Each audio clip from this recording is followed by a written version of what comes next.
If you are raising chicks, you are probably really tired of them stinking up your house or bathroom, and you're researching at what age you can move them out of the brooder and outside into their coop. So let's take a look at that. Typically, when you research this topic on the internet or you ask other chicken keepers, you're going to hear us say that they can go outside when they're 6 weeks old or fully feathered. Let me show you a couple different age groups of chicks that I'm growing out and show you what fully feathered fully looks like. And to start, personally, I don't even consider putting chicks outside until the lowest temperatures, like the lowest nighttime temperatures, are at least high 40s, 50 degrees. 50 degrees is kind of my starting point. I want it to be like 60s, 70s, 80 during the day, and 50 degrees at night at least before I'll even consider putting my chicks outside. And really, the further we get into spring and summer, when temperatures are higher, like 60, well, I'm in Florida, but 60 and 70 degrees at night, 80, 90 during the day, I may put out chicks who are younger than 6 weeks because they can withstand the temperatures outside.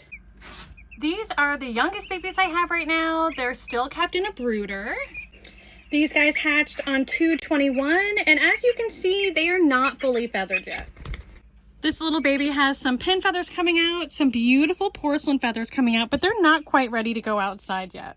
Here's another little baby with beautiful markings who is not at all anywhere near fully feathered quite yet.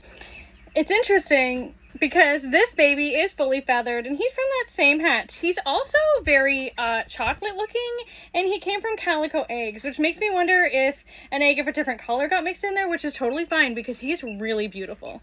Even though some of these are fully feathered and probably could go outside, it's always easier for chickens to acclimate to new situations when they're in groups, so I'm not going to move some and not the other. I'll wait until they're all ready to go together, and then I'll move them all outside together, even if some are fully feathered before others. Are some 5-week-old Wyandottes, and a couple who are a little bit older. Some are about 6 weeks. That one's about 12 weeks.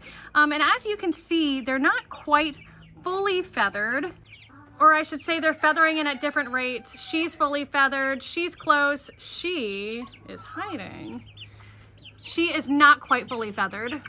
But we have come back into a place where our temperatures at night are high 50s, and in the daytime it's 80 degrees and beautiful. And so those temperatures are just fine for this size chicks. But you can keep an eye on them. And like you can see right here, these chicks are very active. They're eating, they're drinking. Everybody looks healthy and happy. Here are some baby silkies who are also about 6 weeks old, and these guys are fully feathered. Here we have some baby cochins. These guys are about 8 weeks old. Some are a little bit bigger and a little bit older and about 10 weeks old. Now these guys have been outside for about a week now. I did put them outside when our temperatures were warmer, like I was saying, and then over the last couple nights our temperatures dropped down to 35.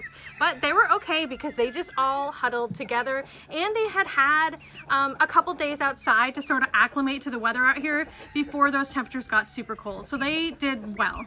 These birds in here are those blue copper morans that I hatched maybe about 12 weeks ago, and they're big enough to where I'm not worried at all about temperatures outside. They are fully feathered and would really be fine no matter what temperature it is out here.